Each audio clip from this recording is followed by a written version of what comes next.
Hello, I'm Dr. Barry Hall, Director of the Bellingham Research Institute and author of the command line program Growth Rates. Growth Rates is a command line program, so today I will discuss the command line environment, how to navigate in it, how to install command line programs, and how to use command line programs. Command line programs do not use the familiar graphical interface that features windows, menus, dialogues, and mouse control. Instead, they use a terminal application to run and control the command line program. In Windows, that terminal application is called Command Prompt. All interactions with a command line program are through typing on the keyboard. This is exactly how all programs were run prior to 1984 and the advent of the now familiar graphical user interface. Command Prompt is a normal application that started by double-clicking it. When the Command Prompt window opens, it looks like this. The second line is the prompt line. It consists of two parts: the path to the current working directory or location, Barry, and the prompt sign, a greater than sign. Anything that you type will appear after the greater than sign. The concept of location or current working directory is key to using the command line environment. Directory is just a synonym for folder. Typically, command line programs require one or more input files and they write one or more output files. Command Prompt can only interact with input files in the current working directory, and it only writes files to that folder. So when Command Prompt application starts, it's only aware of files and folders in the Barry home directory. Usually the input file of interest is not in the home directory, so we must tell Command Prompt where it is and make that folder the current working directory. To do that, we must navigate to that folder by typing a command into the Command Prompt window. The upper part of this screen is a folder named Input that contains an input file named biotechcitation.txt. The lower part of the screen is the Command Prompt window, showing that the current working directory is Barry. We need to navigate to the input folder where the input file is located to make the folder the current working directory. In Command Prompt, type CD followed by a space. Then use a magic trick. Drag the folder of interest, the folder containing the input file, into the Command Prompt window and hit the return key. In the command line environment, all commands are completed by hitting the return key. The command CD means change directory, and what follows the space is the path to the new, now current working directory. When the input folder was dropped into the Command Prompt window, the path from the root to the input folder appeared. That path is all the steps through all of the folders needed to get from the root of the drive to the input folder. Notice that the new prompt line now shows input as the current working directory.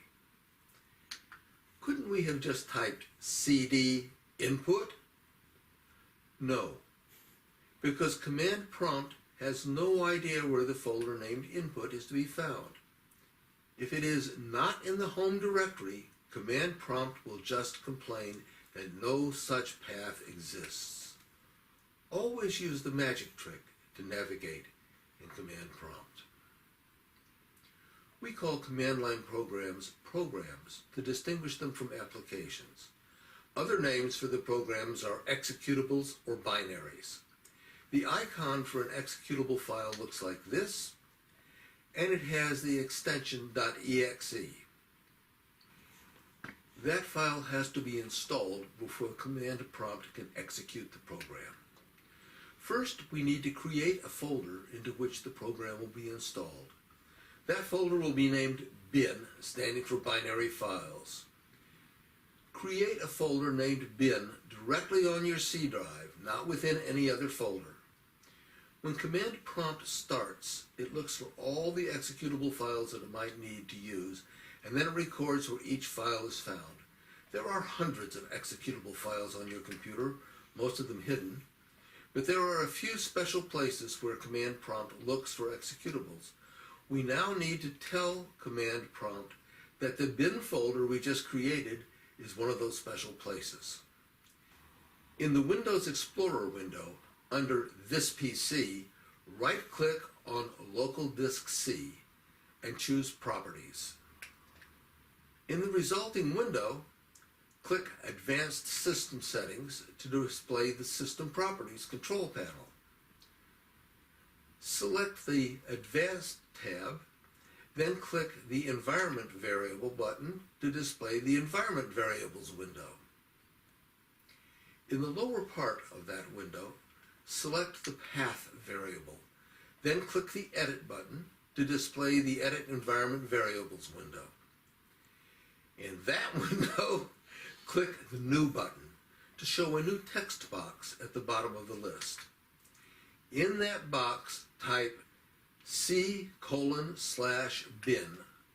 to add that folder to the Path Variables list. Then click the OK button to close the window.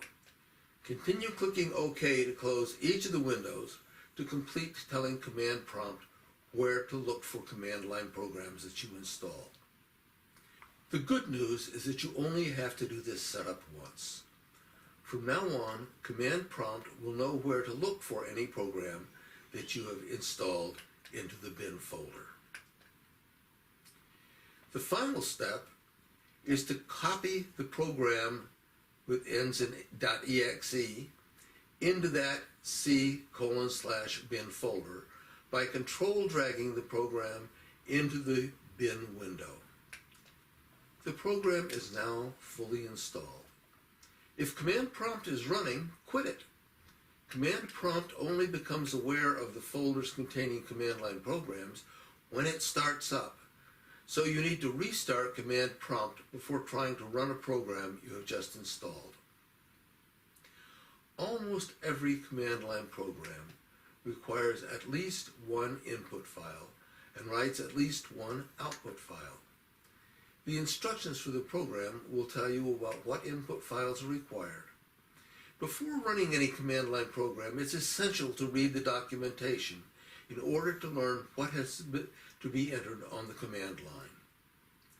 The input file for this example is biotechcitation.txt, and it's in the input folder. We'll start by using the magic trick to navigate to the folder where the input file is located. Now enter the command line. The command line always begins with the name of the program. In this example, the program is growth rates, so type growth rates followed by a space. The program's instructions tell you what comes next. In the case of growth rates, the program name is followed by -i space biotechcitation.txt followed by a space. -i indicates that what comes next is the name of the input file. Again, in the case of the growth rates program, that is followed by -w space 1. -w indicates that what comes next is the number of the blank well. So the entire command line is growth rates space -i space infile name space -w space blank well number. Return, and the command is completed. I emphasize that what is typed on the command line is highly specific to the program. Many programs won't use -i to mean what comes next as the name of the input file.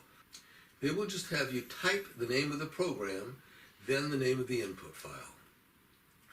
The one constant is that the first word on the command line is the name of the program.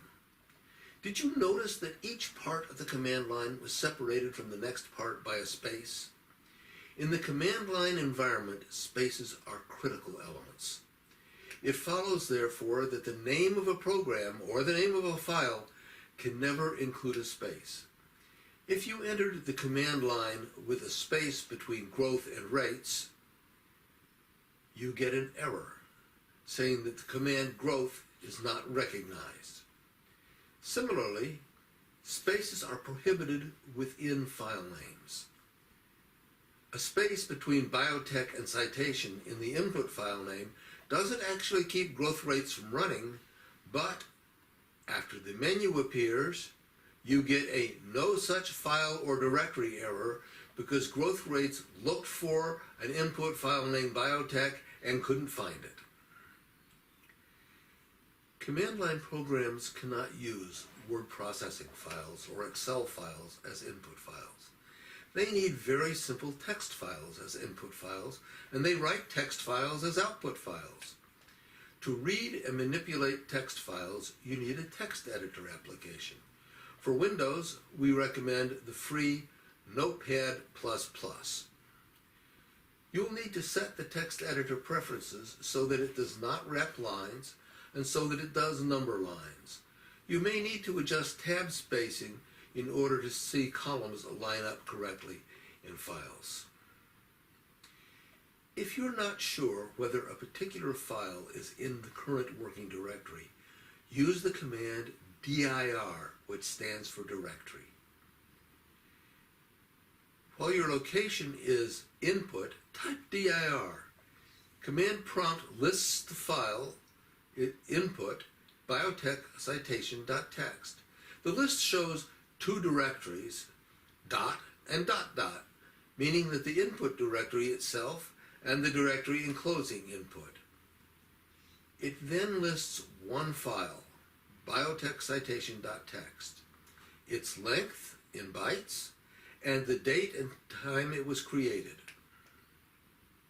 In summary, to navigate, always use the magic trick of typing cd space, then dragging the target folder into the command prompt window. No spaces in the file or folder names or in program names, ever. Use the dir command to list the files and folders that are in the current working directory. Now that you know how to navigate and install programs in the command line environment, check out our video on running growth rates. You can find additional helpful information under the Support tab at our website, www.bellinghamresearch.com.